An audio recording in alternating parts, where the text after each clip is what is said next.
Pourquoi j'ai choisi la médecine? Bon, j'habitais dans une petite ville qui s'appelle Villeneuve-sur-Lot, qui est dans le sud-ouest, et je connaissais bien tous les médecins. Initialement, je ne voulais pas être médecin, mais je voulais aller en classe préparatoire pour préparer des concours d'ingénieur. Mais bon, j'avais 17 ans, donc j'avais une vue très limitée de ce qui se passait à Paris ou ailleurs, et les seules informations que j'avais, c'était par ma famille et les gens que je connaissais. Mais Villeneuve était une petite ville où l'information n'était pas quand même très développée. Mon père était commerçant, épicier, donc il ne connaissait pas tout un tas de problèmes lui échappaient. Et il m'a dit, à l'époque, il raisonnait comme quelqu'un en 1947, il m'a dit, écoute, si tu es ingénieur, tu seras toujours avec un patron qui te commandera. Si tu es médecin, c'est une profession libérale, tu seras libre de tes décisions, et dans la vie, il faut toujours être indépendant. Voilà. Donc, je me suis inscrit en médecine, je l'ai écouté, et à ce moment-là, je pouvais aller en médecine ou à Bordeaux ou à Paris. À Bordeaux, parce que bon, nous dépendions, Villeneuve et de la région Aquitaine, donc dépendait de Bordeaux.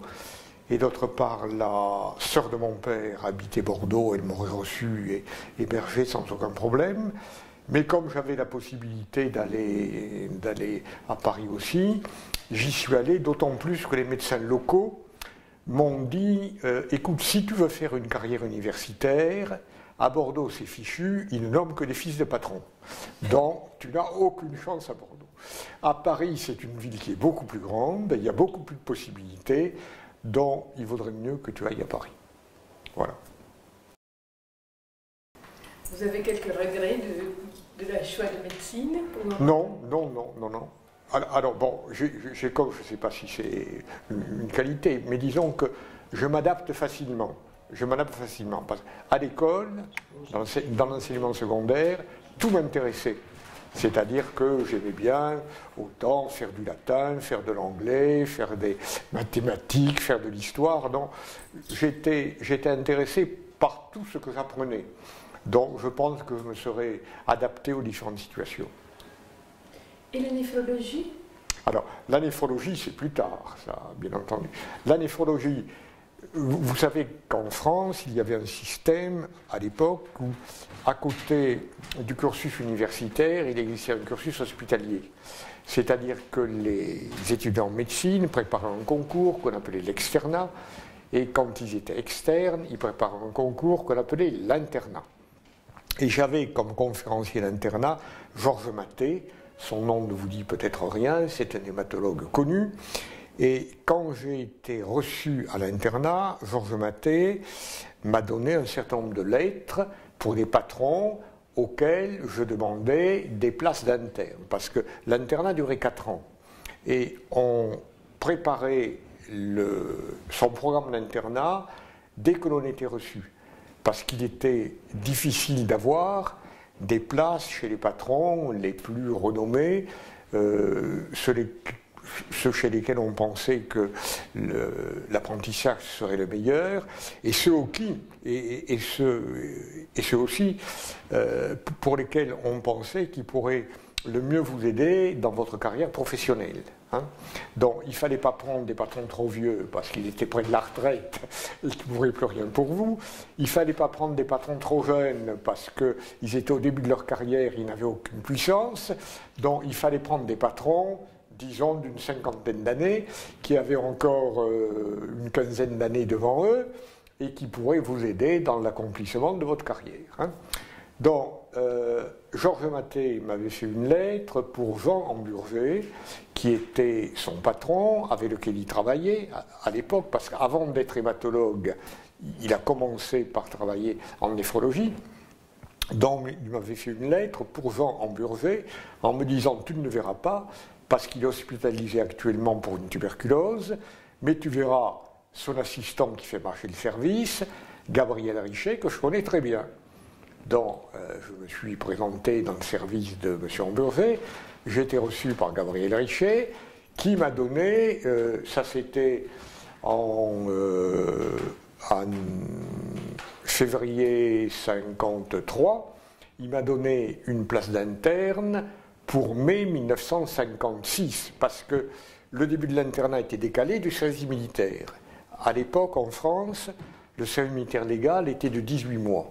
Donc, l'habitude était que quand on était reçu à l'internat, on résiliait son sursis, parce que les étudiants étaient sursitaires, on résiliait son sursis et on était appelé, pour être militaire pendant 18 mois. Donc, je ne demandais pas de place d'interne avant ces 18 mois. Ça faisait donc avant octobre 1954, puisque l'internat se passait par semestre. Donc, j'ai eu une place d'interne chez M. Hamburger pour mai 1956. Donc, je suis arrivé dans le service en mai 1956, mais c'était au moment de la guerre d'Algérie. Et donc 2 jours après être arrivé, j'ai été remobilisé parce que à l'époque, le Premier ministre était Guy Mollet en France et le ministre s'occupant des affaires algériennes était Robert Lacoste. Donc ils ont augmenté l'effectif des troupes en Algérie, ils ont décidé d'y envoyer donc des renforts supplémentaires. Ils ont appelé les réservistes. Moi, j'étais réserviste, j'avais déjà fait le service militaire, j'avais déjà fait 18 mois d'internat. Donc j'étais médecin-lieutenant de réserve et j'étais appelé. Donc à ce moment-là, je suis parti en Algérie pour 6 mois supplémentaires. J'ai travaillé à l'hôpital militaire Maillot, où j'avais déjà fait le service militaire antérieur, parce que le service militaire antérieur, je l'avais fait en Algérie également. Donc je suis reparti en Algérie, et en revenant, j'ai eu de la chance parce que Alain Laugier, que vous ne connaissez pas, avait une place chez M. Hamburger en novembre 1956. Et il m'a dit, je veux être radiothérapeute. Donc je libère ma place, est-ce que tu veux la prendre? Il dit oui. Donc je suis revenu voir M. Hamburger qui était revenu, et je lui ai dit, monsieur, je suis disponible, je devais aller chez vous au mois de mai, il y a 6 mois, je n'ai pas pu y aller, donc est-ce que vous pouvez me prendre maintenant à la place d'Alain Laugier? Il a dit oui, voilà. Mes débuts en néphrologie. Qu'est-ce que j'ai... Alors, je vais vous le dire, ce que j'ai aimé le plus en néphrologie au début, il faut dire que, bon, l'évolution de la pensée médicale,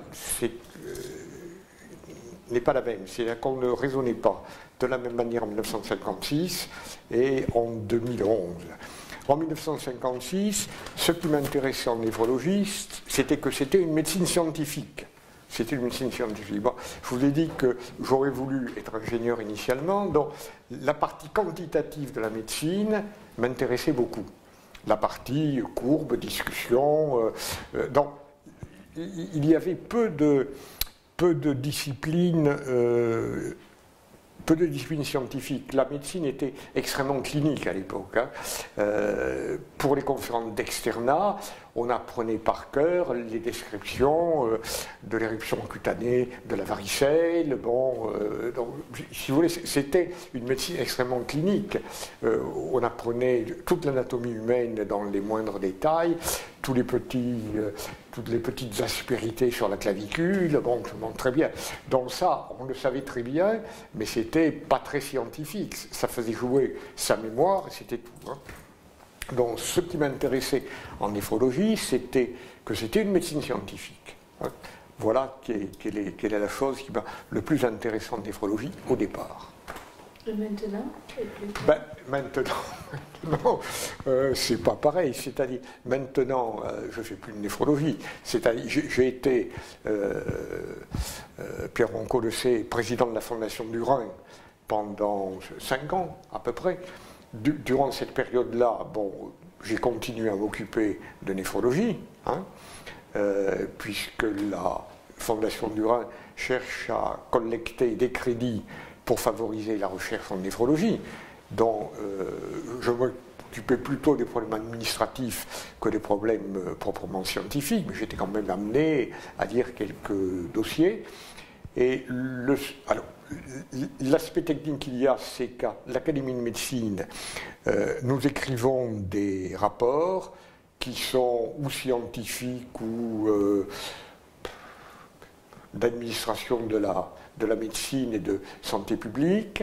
Mais j'ai présidé à l'Académie de médecine pendant longtemps la commission de biologie, et à la commission de biologie, nous écrivions des rapports scientifiques, mais pas forcément des rapports de néphrologie, des rapports scientifiques en général, vous voyez, hein.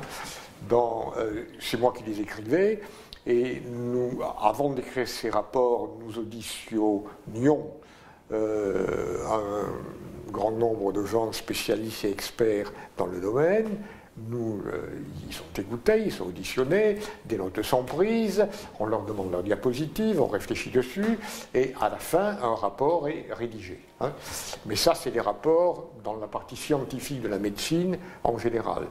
Et ce qui m'a intéressé le plus, là, c'est peut-être l'aspect de la médecine génétique personnalisée, vous voyez, c'est-à-dire ces problèmes-là. Mais alors, je fais encore un tout petit peu de néphrologie d'une manière épisodique, parce que je fais partie du comité éditorial de Médecine Science. Médecine Science est un journal de langue française, qui est un journal qui suit l'actualité scientifique. Donc, faisant partie du comité éditorial, je suis amené à corriger des articles et à écrire des analyses d'articles. Voilà.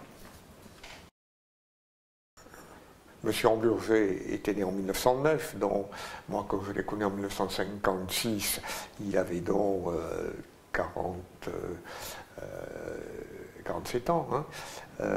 Il était un homme qui travaillait beaucoup,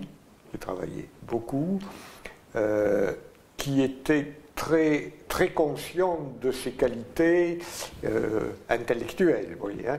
Mais il savait bien organiser son service, il travaillait beaucoup, et comme tous les médecins français de cette époque, parce qu'on n'était pas loin de la fin de la guerre tout de même, hein, son but était de mettre la médecine française au niveau de la médecine des États-Unis. C'est-à-dire, la médecine des États-Unis représentait l'idéal à l'époque de se considérer comme la médecine scientifique basée sur les faits et sur lesquels on n'affirmait rien avant de l'avoir prouvé. Donc son but, c'était de mettre la médecine française dans le domaine de la néphrologie au niveau de la médecine des États-Unis. Donc c'était un but très respectable d'ailleurs, hein. Et en plus, bon, il était possible à l'époque, la néphrologie a beaucoup avancé dans les années 1955, parce que les premiers reins artificiels sont arrivés en France en 1953 à peu près, hein. Il y a des essais d'épuration extra-rénale qui avaient été faits par d'autres techniques, dialyse péritonéale et dialyse intestinale. Alors la dialyse péritonéale a survécu, la dialyse intestinale n'a pas survécu, comme vous le savez. Richer était allé à Boston pour apprendre le rein artificiel pratique, et à Paris, M. Hamburger est rentré en relation avec une petite entreprise qui était dirigée par un monsieur qui s'appelait Rietor, pour fabriquer les premiers reins artificiels français, qui étaient des reins à cylindre tournant. C'était un cylindre en métallique autour duquel on enroulait un tuyau de cellophane, la cellophane qui sert à faire des saucisses, hein, exactement la même, et c'était un rein veineux, c'est-à-dire que le sang partait d'une veine saphène, circulait dans le circuit de cellophane, le cylindre tournait, c'est-à-dire que la partie inférieure du cylindre était dans un bain qui contenait le dialysat, hein, qui échangeait avec le sang. Donc le sang circulait, le cylindre tournait, et il y avait un liquide aqueux avec des solutés, c'est un liquide isotonique bien entendu, avec des concentrations réglées de sodium, de potassium, etc. Et tous les déchets du métabolisme protéique, comme l'urée, passaient bien entendu dans le bain. Voilà, donc ces reins ont été donc fabriqués en France, hein.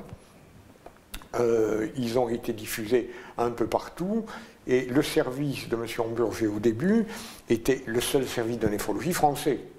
Donc, étant le seul service de néphrologie français, il recevait une quantité importante d'insuffisance rénale aiguë, puisque à ce moment-là, on ne soignait pas l'insuffisance rénale chronique par le rein artificiel. On ne soignait que les néphropathies qui allaient guérir spontanément pour leur faire passer la période difficile, c'est-à-dire les insuffisances rénales aiguës post-opératoires. Et à l'époque, une des causes les plus importantes était ce qu'on appelle la septicémie à perfringens, qui est une septicémie après des avortements, on va dire criminels, c'est-à-dire après des avortements non médicaux.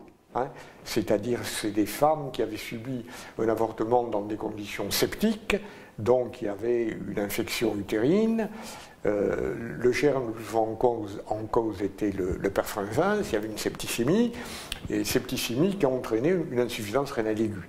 Donc les antibiotiques existaient à l'époque, on faisait des antibiotiques, mais en même temps, elles étaient soignées par quelques séances de dialyse, une ou deux, pour passer le cap difficile et faire redescendre leur créatinine et leur urée à une valeur normale. Voilà, à l'époque. Alors, M. Hamburger aussi s'est lancé dans la transplantation rénale, et il a été... Alors, il y avait eu, M. Richet a dû vous en parler, en 1952. Bon, les essais de transplantation rénale en France ont été faits dès 1950, hein, parce que, moi je m'en souviens, j'étais externe en chirurgie à l'époque chez M. Sénèque, et il y avait des chirurgiens vasculaires qui allaient à la santé, à la prison de la santé, quand on guillotinait des condamnés, pour récupérer leurs reins, et faire des essais de transplantation rénale chez les patients. Comme on n'avait aucune idée à l'époque des problèmes immunologiques, ça se passait très mal. Ça se passait très mal, c'est-à-dire que le rein était rejeté immédiatement. Et puis la deuxième étape a été, comme vous le savez, celle d'une transplantation de mère à enfant, où effectivement le problème immunologique était moindre, ce n'étaient pas des étrangers complets. Et d'autre part, il y avait une préparation du receveur par radiothérapie. C'est-à-dire, on pensait par radiothérapie diminuer effectivement la production d'anticorps. Hein. Donc, la première transplantation a été faite en 1952 chez un garçon qui était tombé d'une échelle et qui avait un rein unique. Donc, son rein unique saignait. Les urologues ont été obligés de l'enlever, sinon il serait mort d'hémorragie. Donc il s'est trouvé sans rein. Et à ce moment-là, Hamburger a proposé à sa mère de donner son rein. Et il a gardé le rein 3 semaines, ce qui était beaucoup mieux que ce qui se passait auparavant, parce que dans les exemples de 1950, le rein était rejeté immédiatement. Hein. Donc là, il a gardé son rein 3 semaines. Et puis ensuite, l'étape suivante a été de faire une greffe chez des jumeaux homozygotes, c'est-à-dire des jumeaux qui sont en principe génétiquement identiques.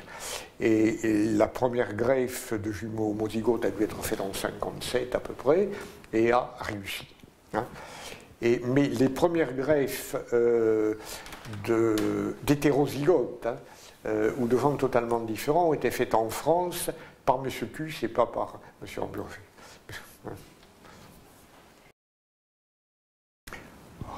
C'est difficile à dire. Si vous voulez, premièrement, il faut qu'ils soient ouverts vis-à-vis des gens. C'est-à-dire que quand ils rencontrent quelqu'un, ils se disent qu'est-ce que cette personne peut m'apporter, au lieu de se dire c'est un kikineur, va m'embêter. Bon. Donc il faut être ouvert vis-à-vis des gens qu'on ne connaît pas, parce que les gens qu'on ne connaît pas peuvent vous apporter quelque chose. Hein, plutôt que d'avoir une réaction de rejet immédiate. Hein. Ça c'est la première qualité. Et la deuxième qualité, qui dépend de la première aussi, c'est qu'on ne peut pas travailler seul. En médecine, on ne peut pas travailler seul. Donc, il faut avoir des relations des relations qui sont à la fois affectueuses et directes avec les gens qui travaillent avec vous. Parce qu'il faut que les gens qui travaillent avec vous aient un certain respect ou amitié pour vous, prenez le terme que vous voulez, aiment travailler avec vous pour que le travail d'équipe puisse faire. Alors bien entendu, dans un service où il y a un nombre important de gens, vous ne pouvez pas supprimer totalement les inimitiés d'un à l'autre, les petites difficultés épidermiques de temps en temps entre un tel et une telle, ou un tel et un tel, etc. Mais il faut essayer de pacifier au maximum les relations et d'avoir entre les différentes personnes des relations normales, faire comprendre aux gens ce qu'ils peuvent attendre de vous, ce qu'ils ne peuvent pas attendre de vous, être direct et franc avec eux, mais faire le maximum pour les aider. Parce que quelqu'un ne travaillera pas convenablement avec vous s'il a l'impression qu'il ne représente rien pour vous. C'est-à-dire que si vous mésestimez le travail qu'il fait, ou si vous exploitez le travail qu'il fait, il faut à la fois estimer son travail, mais être reconnaissant pour le travail qu'il fait. Tu vois, donc j'ai essayé dans ma vie professionnelle de faire ça. Et une deuxième qualité qui est évidente, c'est que la médecine est une discipline technique. Alors, bon, c'est vrai que dans les années 1956, on était plus sur le côté technique que sur le côté humain. Bon. Avec, je pense qu'on avait tort. Hein. Donc il faut concilier dans la médecine le côté technique, c'est-à-dire il faut être instruit. On ne peut pas soigner quelqu'un convenablement quand on ne connaît pas les maladies, comment faire le diagnostic, comment les soigner. Bon, ça est évident. La première qualité pour un médecin, c'est d'être instruit, c'est-à-dire de connaître son métier. Alors il y a une deuxième qualité aussi, c'est que la médecine, c'est de traiter avec des êtres humains, hein. Donc des êtres humains c'est plus compliqué que des rats ou que des souris, et donc il faut effectivement avoir une capacité d'approche humaine et de considération pour les gens avec lesquels on parle, avoir le temps de leur expliquer. Donc.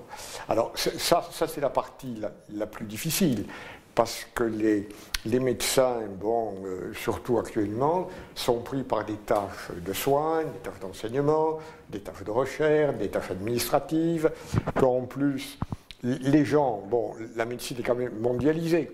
Donc avant, un chef de service à Paris, il allait à l'hôpital le matin, il faisait sa clientèle l'après-midi, mais les congrès internationaux, les voyages internationaux, il en faisait un par an. Il ne circulait pas tout le temps, hein. Ça c'est clair. Donc les conditions sont totalement différentes, vous voyez, actuellement. Et alors il y a une petite exagération, mais c'est-à-dire que beaucoup de médecins cherchent à faire connaître leurs travaux, ce qui est normal, mais certains sont pris un peu par la médiatisation absolue. Donc, il ne faut pas non plus, comme médecin, passer son temps dans les médias ou ailleurs pour faire parler de lui. Il faut d'abord qu'il fasse son travail. Et puis, comme on dit dans l'Évangile, le reste viendra par surcroît.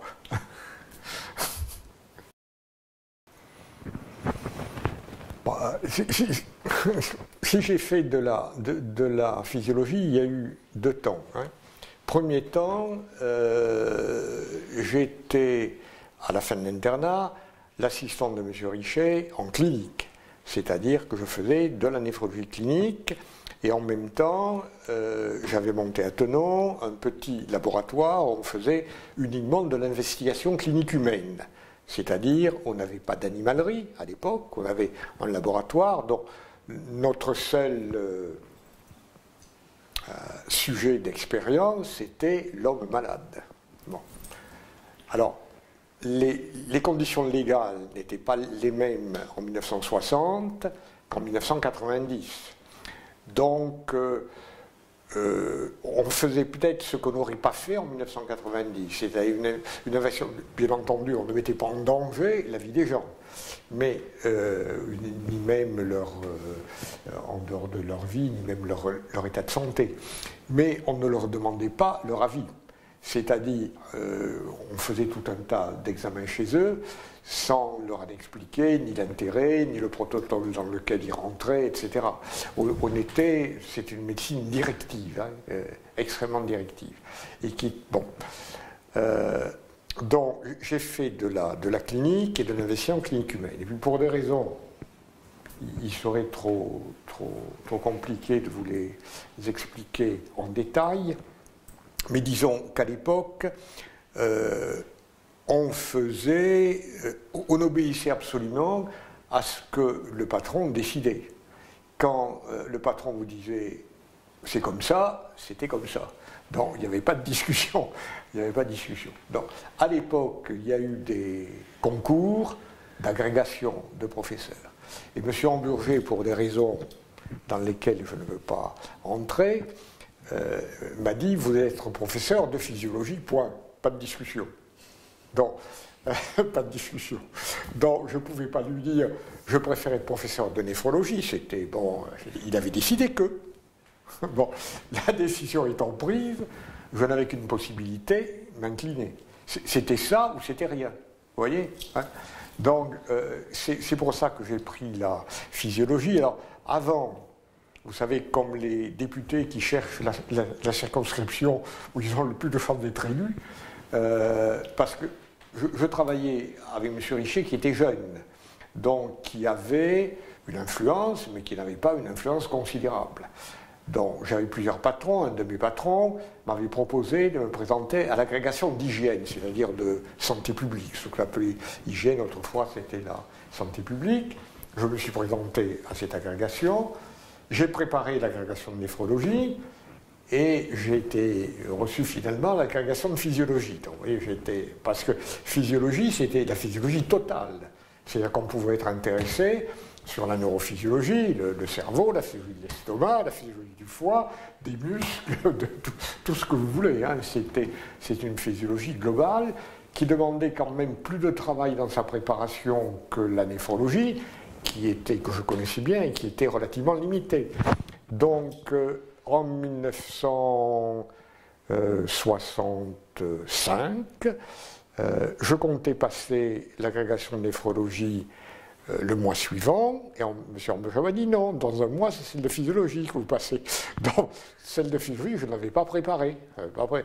Oh, il m'a dit, vous en savez suffisamment. Bon, très bien, c'était lui qui disait ça.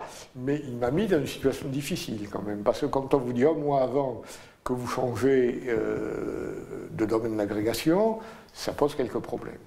Mais enfin, bon, ils ont été surmontés. Et c'était bien passé?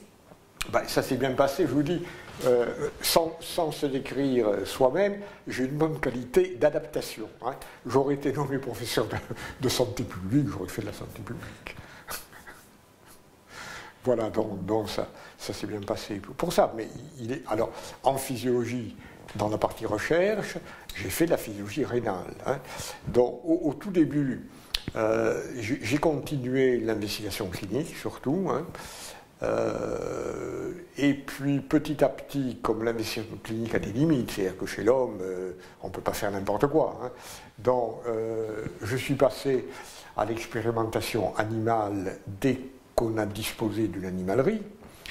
Et je suis passé aussi aux études in vitro, dès qu'on a disposé d'études pour les cultures cellulaires et de matériel. Alors ça a coïncidé avec ma nomination à l'agrégation, parce qu'à l'hôpital Tenon où nous étions, un bâtiment a été construit qui s'appelait le pavillon Castaigne, qui est détruit maintenant, et tout un étage de ce pavillon était occupé par des laboratoires, une bibliothèque et des bureaux. Donc je disposais dans le laboratoire, et là j'ai pu travailler dans ce laboratoire et faire un tout petit peu ce que je voulais.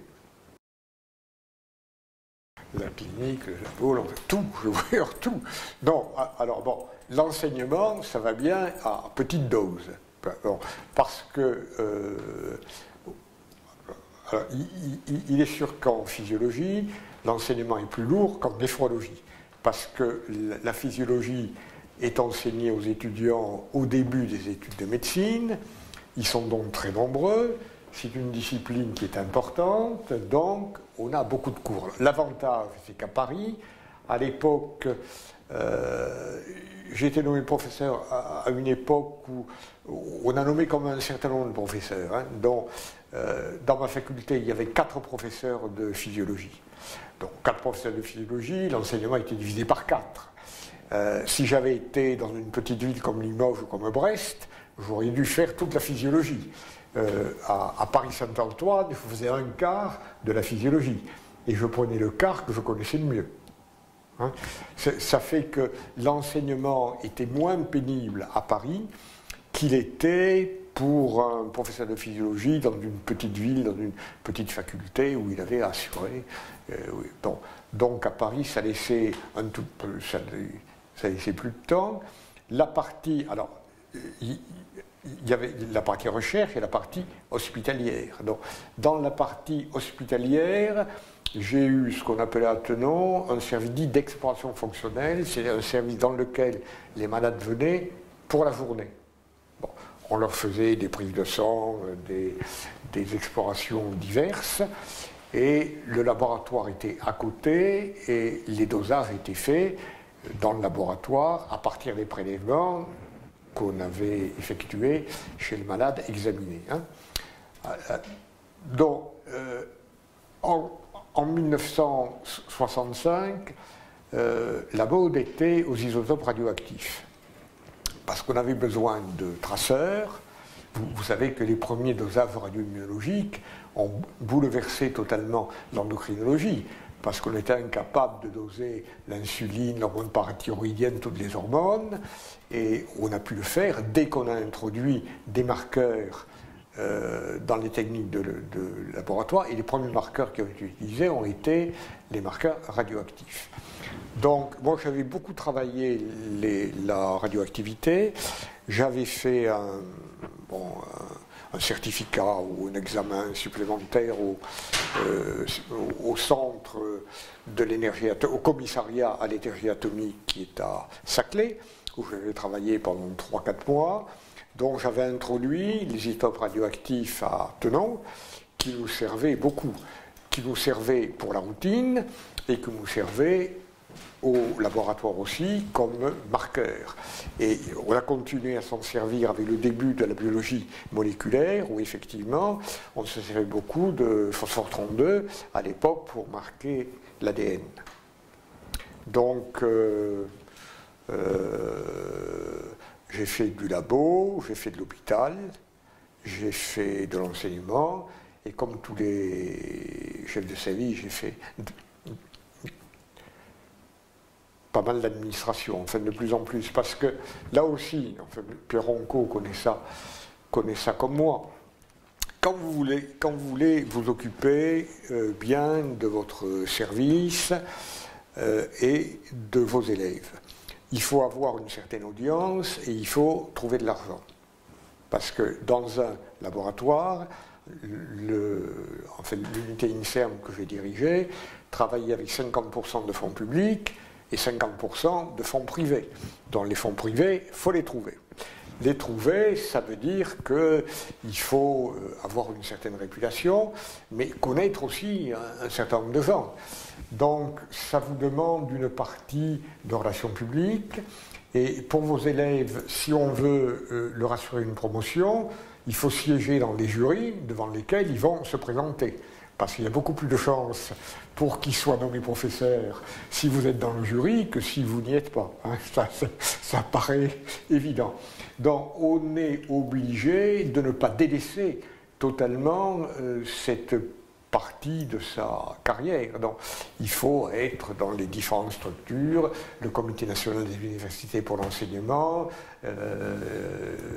la commission médicale consultative pour l'hôpital, les commissions de l'INSERM du CNRS pour la recherche, vous voyez, hein, ce qui fait une deuxième vie administrative qui est technique aussi, parce que quand on siège au Comité national de l'université ou dans une commission scientifique spécialisée de l'INSERM, on a des dossiers à examiner qui sont des dossiers scientifiques, et on donne son avis sur les dossiers scientifiques, et d'autre part, ça permet de mieux connaître tout au moins l'ensemble français, c'est-à-dire de connaître tous les Français travaillant dans le même domaine, dans les différentes villes.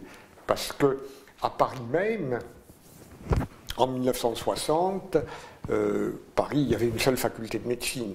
C'est-à-dire que, je ne dis pas que les gens se connaissaient tous, parce que c'était quand même une grande ville, mais les gens se connaissaient beaucoup, et puis à partir des années 70, les facultés de médecine se sont multipliées, dont les gens sont dans leur faculté et connaissent uniquement les gens de leur hôpital et de leur faculté. Donc, s'ils veulent connaître les autres, en dehors des publications et de ce qu'ils lisent, il faut qu'ils les retrouvent dans des comités plus généraux qui sont des comités d'enseignement, hospitaliers, de recherche, etc. Et ça vous a intéressé? Ben, c'est-à-dire que j'ai toujours aimé travailler. Bon, j'ai toujours aimé travailler, donc d'avoir quelque chose à faire, je cherchais plutôt le travail que je le rejetais. Hein. Donc finalement, je suis arrivé alors je ne sais pas si j'ai tout bien fait, mais j'ai poursuivi la carrière hospitalière, universitaire, de recherche et administrative, on va dire. J'ai essayé de faire les quatre. Non, je vais vous répéter ce que je vous ai dit. La médecine, c'est travailler. La médecine, c'est travailler parce que la première qualité d'un médecin, c'est d'être instruit. Donc la médecine, c'est travailler. Donc je peux pas vous raconter d'épisodes particuliers. Je crois que ça doit être un travail permanent et qu'il faut avoir l'esprit ouvert et ne pas être conservateur. C'est-à-dire il faut savoir abandonner ses idées pour adopter des idées nouvelles. Parce que les choses changent vite, il faut donc s'adapter vite. Il y a ce qu'on pensait être, enfin bon, bien entendu, il y a tout un socle en physiologie ou en anatomie qui ne change pas, ça c'est sûr. Mais les conceptions changent, hein. Les conceptions changent et il faut savoir s'adapter en fonction des nouveautés. Moi je m'en souviens quand j'étais interne, mon patron de cardiologie, M. Lenègre, pensait que les thromboses des vaisseaux pulmonaires étaient dues à des artérites locales. Et puis, on lui a démontré que ce n'était pas du tout des artérites locales, que c'était des embolies à partir des veines des jambes. Il a admis qu'il s'était trompé, parce qu'on lui apportait des preuves évidentes, mais dans sa tête, il avait appris et il considérait que c'était une artérite locale et que ce n'était pas une embolie pulmonaire. Donc, je pense, bon, ça c'est un exemple, mais en néphrologie comme ailleurs, il faut savoir travailler, s'adapter, écouter les autres, et puis changer ses idées quand il faut les changer. Voilà. Le rapport médecin-patient, il est évident dans toutes les disciplines. Il est peut-être, on y insiste plus actuellement, et il y a deux exemples qui le montrent. Moi, quand j'ai commencé, il n'y avait pas d'association de malades. Actuellement, dans toutes les maladies, même des maladies qui touchent un nombre très limité de gens, comme les maladies génétiques exceptionnelles, il y a des associations de malades. Et c'est une bonne chose. C'est une bonne chose parce que les associations de malades sont des intermédiaires entre les médecins et les malades et peuvent faire office d'éducation thérapeutique. Parce que, bon, actuellement, en santé publique en France, vous avez tout un tas de contre-vérités qui circulent et des dramatisations de situations. Par exemple, il y a des gens qui demandent absolument qu'on démonte les antennes de téléphonie mobile, alors que tout le monde sait que c'est prouvé dans la Terre entière que les radiofréquences émises par les antennes de téléphonie mobile n'ont aucun effet sur la santé, n'ont aucun effet nocif sur la santé. Donc l'intérêt des associations de malades est d'avoir des discussions avec les médecins qui sont francs et directs, où les médecins leur expliquent l'état scientifique de la situation qui peut changer, bien entendu, hein, mais leur expliquent qu'il ne faut pas dramatiser des situations qui ne présentent aucun inconvénient particulier. Vous avez le cas des OGM aussi. Les organismes génétiquement modifiés, ça peut être des conséquences pour l'environnement, ça je ne le nie pas, mais pour la santé, aucune. Que vous mangiez des carottes OGM ou des carottes non OGM, l'ADN va être détruit dans l'estomac par des enzymes, donc c'est exactement pareil pour vous. Vous voyez, il y a une peur des OGM, il y a une peur des antennes de téléphonie mobile, il peut y avoir une peur d'absolument n'importe quoi, et il faut donc faire l'éducation des gens. L'éducation des gens, les associations de malades servent beaucoup à ça, et je pense aussi, ce qui est fait plus ou moins bien, qu'il faudrait, dans l'enseignement secondaire, apprendre bien aux élèves ce qu'est le raisonnement scientifique. C'est-à-dire que le raisonnement scientifique se fait par comparaison d'un groupe expérimental, un groupe témoin. C'est les bases du raisonnement scientifique. Bon, on a eu en France, par exemple,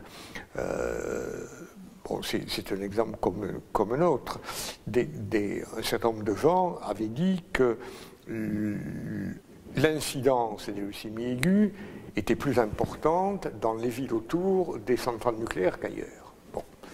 Parce qu'on avait constaté qu'il y avait des leucémies. Mais des leucémies, il y en a dans tout le pays. Il y en a, et avant l'existence des centrales nucléaires, il y en avait. Les leucémies existaient en 1850, alors qu'il n'y avait pas de centrale nucléaire. Il faut donc démontrer qu'il y en a plus qu'il y en avait avant, ou qu'il y en a plus près des centrales que loin. Si on ne fait pas ces démonstrations scientifiques, ça ne sert à rien d'affoler les gens. Donc on n'a jamais démontré de manière précise que le nombre de leucémies aiguës dans les 50 km autour des centrales nucléaires était plus important que dans les 300 km. Donc il faudrait apprendre aux gens, et ça c'est à l'école qu'on l'apprend, le raisonnement scientifique. Pour éviter effectivement cette dramatisation et le fait que... alors on est dans un contexte où les deux extrêmes existent. C'est-à-dire que les gens ont peur d'un certain nombre de choses, et les gens ont peur également, par exemple, vous avez des ligues anti-vaccinales en France. Hein. Une maladie comme la rougeole avait totalement disparu. Pratiquement en France, elle avait totalement disparu. Maintenant, elle est réapparue. Et vous avez beaucoup de rougeole en France parce qu'on ne vaccine plus les enfants. Pourquoi on ne vaccine plus les enfants ? Parce qu'il y a eu des campagnes anti-vaccinales par des ligues qui ont inquiété les mères, dont on ne vaccine plus les enfants, et les enfants, ils attrapent la rougeole. Et les enfants rougeoleux, bon, effectivement, durant la période d'incubation, ils contaminent d'autres enfants. Hein. Donc, je crois que les associations sont importantes comme intermédiaire, comme lien entre les médecins, le public, et l'éducation thérapeutique est très importante, et l'éducation scientifique en général est très importante aussi. Vous êtes optimiste pour le futur de la néphrologie dans les prochains... Oh ben, il faut être optimiste toujours. Je crois que ça sert à rien d'être pessimiste. Non, optimiste, si vous voulez, l'optimisme dépend de ce qu'on fait. Je veux dire, il faut être volontariste plus qu'optimiste. Hein. C'est-à-dire, l'avenir, il est construit par des hommes. Il y a un philosophe français qui disait, bon, dans un autre contexte, que l'homme est inexcusable. C'est Sartre qui disait ça. Il voulait dire que l'homme est inexcusable parce qu'il est responsable de lui-même. Enfin, il disait ça dans un contexte totalement différent. Mais la phrase est vraie. L'homme est inexcusable parce qu'il est responsable de ce qu'il a fait. qu'est-ce que j'aime à part la médecine? On va répondre, j'aime ma femme. Elle va être contente. Elle va être contente si je dis ça. Non, non, non.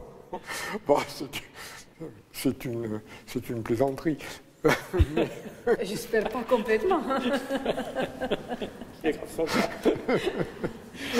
Bon, non, bah, ce que j'aime, bon, j'aime la musique, j'aime marcher dans la campagne, c'est à peu près tout. Hein. J'aime lire, oui, j'aime l'histoire, j'aime la littérature, ouais, j'aime l'histoire, j'aime marcher, et j'aime la musique, ça fait 4 choses.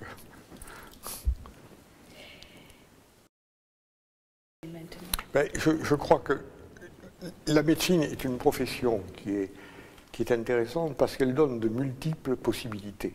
C'est-à-dire que quelqu'un qui fait la médecine, au départ, bon, il y a la médecine, c'est absolument multiple. Il vaut mieux, bon, quand on a les capacités pour le faire, choisir une profession comme la médecine qui vous permet de vous décider petit à petit et d'avancer pas à pas.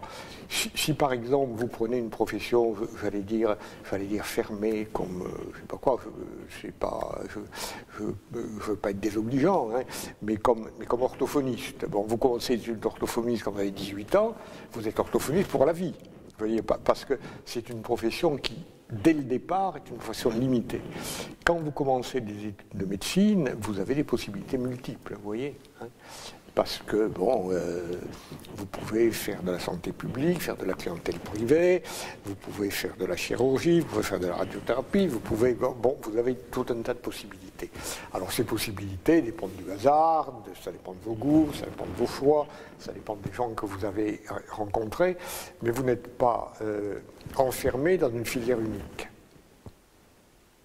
C'est l'avantage principal de la... Alors, la néphrologie, déjà, bon, est relativement limitée, hein, parce qu'en néphrologie, enfin, Pierre connaît ça mieux que moi, la néphrologie privée, ce sont les centres d'hémodialyse.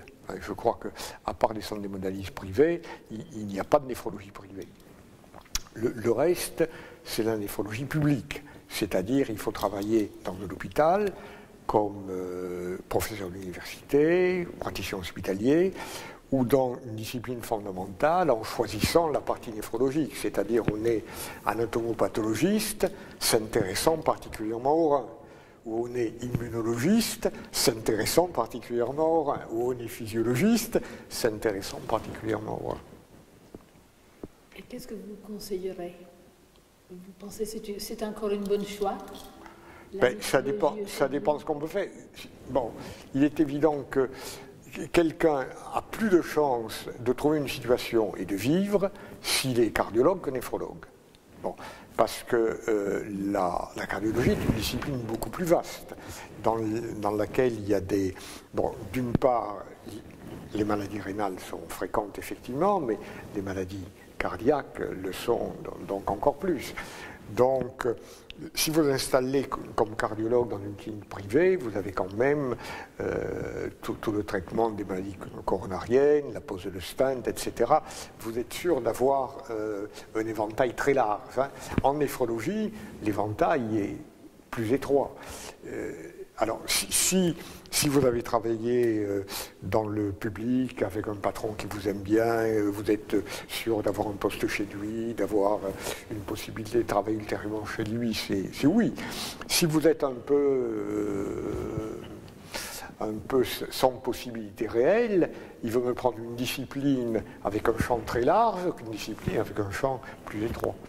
Donc, le problème s'est posé pour moi quand j'étais plus jeune, parce que j'avais travaillé avec M. Lenègre, dont je pouvais être cardiologue, parce que j'avais passé un an d'internat chez lui, que j'avais été externe chez lui, et que j'avais travaillé, publié dans son service, où je pouvais travailler avec M. Androgé et M. Richer. Et à l'époque, on m'a proposé à la fin de l'internat, ou de travailler avec un assistant de M. Lenègre, qui s'appelait M. Gerbeau. et qui a pris la consultation de Boucicaut, ou avec M. Richet, qui a pris la consultation de Necker. Il fallait bien faire un choix. Alors, j'ai fait un choix qui n'était pas raisonnable. C'est-à-dire, j'aurais mieux fait d'aller en cardiologie qu'en néphrologie, parce qu'en cardiologie, j'avais plus de possibilités. Si je n'avais pas réussi au concours, je ne pouvais pas m'installer comme néphrologue en ville. Tandis que cardiologue, je pouvais. Hein, cardiologue, je pouvais même revenir dans ma région d'origine et aller dans une ville comme Agen, m'installer comme cardiologue. Hein, tandis que m'installer comme néphrologue à Agen, il n'y avait pas d'avenir. Il n'y avait pas d'avenir. Donc ça dépend, c'est des cas individuels. Hein, on ne peut pas conseiller les gens. Mais vous l'avez aimé. Ben, oui, c'est-à-dire, j'ai eu de la chance peut-être aussi, parce que, bon, j'ai toujours travaillé. Alors, on était aussi à une époque, chaque époque, si vous voulez, a ses avantages, ses inconvénients. Alors, en 1960, on était dans une époque encore de reconstruction et d'expansion. Vous savez, on appelait ça, les historiens, la génération de la reconstruction, puisque la guerre avait quand même détruit beaucoup de choses en France, hein, comme en Europe, dans tous les pays. Donc il y a eu une génération de reconstruction de la médecine, de reconstruction de l'industrie française. Donc on a eu une expansion plus importante. Donc, plus d'argent, plus de possibilités, pas de chômage, des nominations plus fréquentes. Donc les gens de ma génération ont eu quand même des facilités de ce côté-là. Alors il y a eu les inconvénients, bien entendu, il y a eu la guerre d'Algérie, toutes les guerres coloniales françaises. Bon, bien. Là, actuellement, les jeunes ne font plus de service militaire. Nous avons fait 2 ans. Mais faire 2 ans de service militaire comparé aux gens qui ont fait la guerre de 14-18, non plus, c'est pas. C'était une situation totalement différente. Dont les gens qui avaient 20 ans en 1914, ils ont eu une vie beaucoup plus difficile que celle qu'on a actuellement. Les jeunes Français qui avaient 20 ans en 14, ça a été terrible. Non, c'est-à-dire, je dirais que le médecin, il fait partie de la littérature, parce qu'il a été décrit par beaucoup de romanciers. Au 19e, vous avez Balzac qui a décrit le médecin de campagne, Zola, le docteur Pascal, donc tous les grands écrivains français du 19e. Il y a eu ensuite les Thibault avec Antoine Thibault, Martin Dugard. Donc le médecin est un personnage important de la littérature. Hein. C'est un personnage important de la littérature. Il y a des médecins qui écrivent aussi. Nous donnons un prix à l'Académie de médecine qui s'appelle le prix Jean Bernard tous les ans, qui est donné à quelqu'un ayant écrit sur un sujet, enfin, médical, mais bon, pas un sujet médical technique, mais introduisant un aspect médical dans le roman qu'il a écrit. Dans les relations entre littérature et médecine sont importantes, puisque la médecine fait partie de la vie, étant donné que tout le monde, dans sa vie, au moment de l'autre, est inquiet pour sa santé, ou pour la santé de ses enfants, ou de sa femme, ou de sa famille, etc. Donc, la médecine fait partie de la vie courante. Hein. On a tous été malades dans la vie, on le sera tous un jour. Donc, on ne peut pas vivre sans contact avec la médecine ou les médecins. Alors, la poésie, c'est un tout petit peu différent. Je ne connais pas beaucoup de poésie médicale. Est-ce qu'il y a un aspect poétique dans la médecine? C'est difficile à dire. Moi, j'en vois pas beaucoup comme ça. Hein. Et puis en plus, la poésie, c'est très différent. Vous pouvez pas comparer Racine et Éluard. Bon, c'est deux styles totalement différents. Hein. Donc, c'est vrai que la poésie du XVIIe, par exemple française, n'a rien à voir avec même la poésie du début du XIXe. du XXe surtout. Donc, je ne peux pas vous en dire plus. Bon, le point le plus important peut-être, on a montré que le glomérule n'était pas un simple filtre passif, c'est-à-dire dans lequel il y avait des problèmes uniquement de pression hydrostatique, de pression osmotique qui faisaient passer l'urine du plasma dans l'espace de Bowman, mais que les cellules du glomérule intervenaient à la fois comme récepteurs hormonaux et comme producteurs de différents produits ayant un rôle dans la physiologie rénale. Donc, vu d'une manière globale, c'est ça. C'est-à-dire le glomérule a une physiologie propre qui est plus complexe que celle d'un filtre, que celle décrite par Malpighi, dont on parlait. Enfin, Malpighi, il a fait une description histologique, simplement, c'est un Anglais. Bowman, qui lui a montré que c'était vraiment l'organe de la filtration. Malpighi, il a fait une description histologique, il y a des petits corpuscules dans le rein, voilà. Mais il n'est pas allé plus loin.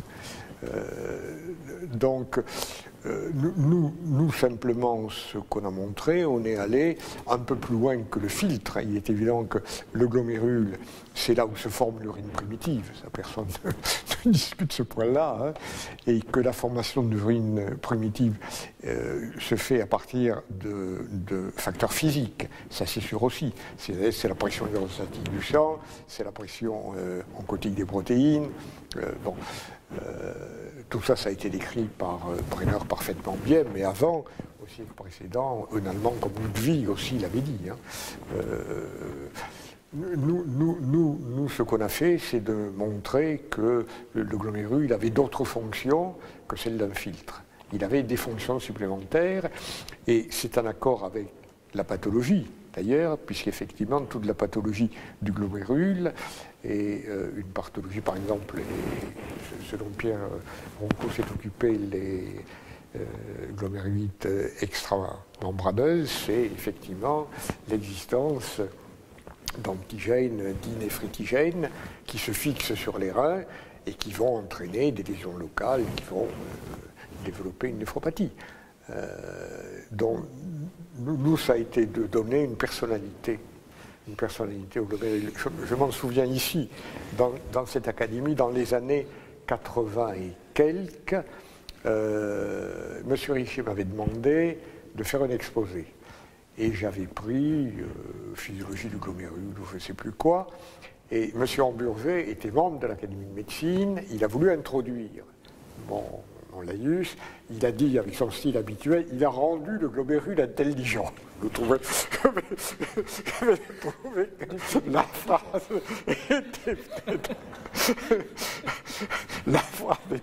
était peut-être exagérée, parce que on raisonne avec son encéphale quand même plus qu'avec son glomérule. Elle est capitale, parce que si on ne s'entend pas avec des gens qui travaillent avec vous, c'est la catastrophe. C'est la catastrophe. On ne peut travailler que dans un groupe uni, c'est-à-dire on ne peut travailler avec des gens qu'avec des gens avec lesquels on s'entend et on poursuit les mêmes buts et auxquels on parle franchement. Et lorsqu'il y a des petits différends, il faut essayer de les aplanir immédiatement. Ça c'est clair. Ça c'est clair. Parce que si vous êtes dans une atmosphère où les gens qui travaillent avec vous, ou bien n'ont pas d'estime pour vous, ou vous craignent, ou portent des jugements effectivement très défavorables à votre égard, ou vous considèrent comme idiots, comme méchants, enfin, tous les défauts que vous pouvez énumérer, vous n'arriverez à rien. Ça c'est clair. Non, je pensais en fait à vos collaborateurs dans l'unité de recherche avec lesquels vous avez formé une équipe vraiment très soudée. Moi, avec mes collaborateurs, je ne me suis fâché avec aucun. C'est-à-dire, souvent, si vous voulez, je le vois autour de moi, beaucoup d'anciens chefs de service n'osent pas revenir dans le service dans lequel ils ont travaillé, parce qu'ils ont eu des problèmes avec leurs collaborateurs et que, bon, moi, j'ai pas de difficulté de ce côté-là. Hein. Les gens avec lesquels j'ai travaillé, bon, j'ai travaillé avec vous, j'ai travaillé avec Laurent Beau, j'ai travaillé avec Jean-Claude Dussol, j'avais travaillé avec Liliane Morel-Maurice-Streicher. Bon, j'ai toujours eu jusqu'à... bon, il y en a qui sont morts, comme Madame Streicher. Claude Amiel a travaillé avec moi aussi, donc tous les gens avec lesquels j'ai travaillé, je n'ai jamais eu de différends majeurs. Hein. Alors bien entendu, on pouvait avoir un avis différent sur tel ou tel point, mais ça se réglait toujours amicalement. Hein. Il n'y avait jamais eu de difficulté à ce sujet-là. Et d'autre part, il faut laisser aussi aux gens qui travaillent avec vous une certaine indépendance. Une certaine indépendance intellectuelle, bien entendu, et leur permettre de temps en temps, même quand ils ont une idée qui vous semble farfelue, peut-être un terme trop fort, mais qui vous semble peu susceptible d'arriver à un résultat positif, de leur laisser poursuivre cette idée pour qu'ils voient par eux-mêmes que ça ne marche pas. Et puis vous pouvez vous tromper, vous, c'est-à-dire que ça peut marcher très bien et être une révélation pour vous. C'est sûr. Vous n'avez pas répondu par modestie à la question sur les qualités d'un grand maître, en disant je ne peux pas être juge. Et en même temps, ce qui pour moi était assez impressionnant, c'était le choix des collaborateurs que vous aviez, qui ont formé une équipe. Je crois que c'est très important. Je crois que c'est très, très important parce que seul, bon, on ne peut rien. Hein. Même, je crois, dans des disciplines où les gens travaillaient seuls, comme les mathématiques, maintenant, les gens travaillent en équipe, hein, un peu partout. Hein. Donc, seul on ne peut rien. Donc, si on veut être efficace, il faut travailler avec des gens avec lesquels on s'entend bien, on travaille en harmonie. C'est sûr. Vous le faites apparaître simple. Bon, sur le plan pratique, il y a toujours des petites difficultés qu'il faut aplanir, ceci, cela, des petites jalousies entre les uns, les autres. Les gens ont des caractères différents, donc il faut les prendre comme ils sont aussi. Et aussi, ce dont on se rend compte, c'est que finalement, les gens dont on ne peut rien faire, il y en a peu, si vous voulez. Non, mais c'est vrai. C'est-à-dire que chez chaque individu, il y a des qualités qui peuvent être utilisées. Il faut simplement essayer de détecter ces qualités et d'utiliser ces qualités. Alors, c'est vrai, bon, dans les relations parents-enfants. Vous savez que les parents, leurs enfants, ils veulent toujours qu'ils aient toutes les qualités, qu'ils soient l'enfant parfait, qu'il soit premier à l'école, qu'il réussisse partout, qu'il ait toutes les qualités. Donc, on n'a pas d'enfant parfait. On n'a pas d'enfant, on ne peut pas avoir un enfant parfait. Donc, il faut essayer avec ces enfants de voir ce qu'ils peuvent faire et ce qu'ils ne peuvent pas faire. Hein. Et puis, les accepter comme ils sont. Hein. C'est pas, donc, avec ses collaborateurs, c'est pareil. Il y a un certain nombre de choses qu'ils ne savent pas faire, ou qu'ils ne peuvent pas faire, ou qu'ils ne comprennent pas. Donc, il faut leur faire ce qu'ils savent faire, hein, ou ce qui les intéresse. Le chef d'une équipe comme un talent scout.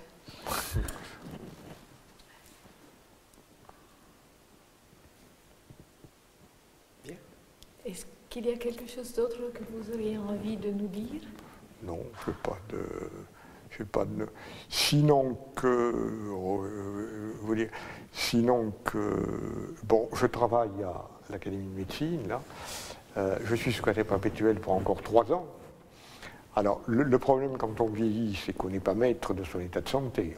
On ne l'est pas non plus quand on est jeune, mais on l'est de moins en moins quand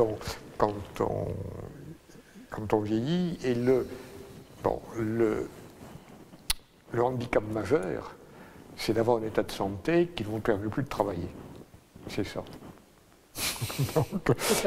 Donc, il faut espérer que ça arrive le plus tard possible. Hein? C'est tout. C'est un vœu pour vous. Pour les années. Ah ben je ne sais pas, non, vous savez, tout est limité dans le temps. C'est-à-dire la vie humaine et les missions que l'on remplit sur Terre aussi, tout est limité dans le temps. Il faut le savoir dès le départ, c'est sûr. Il faut essayer simplement, après chaque épisode, de trouver l'épisode ultérieur où on peut faire quelque chose.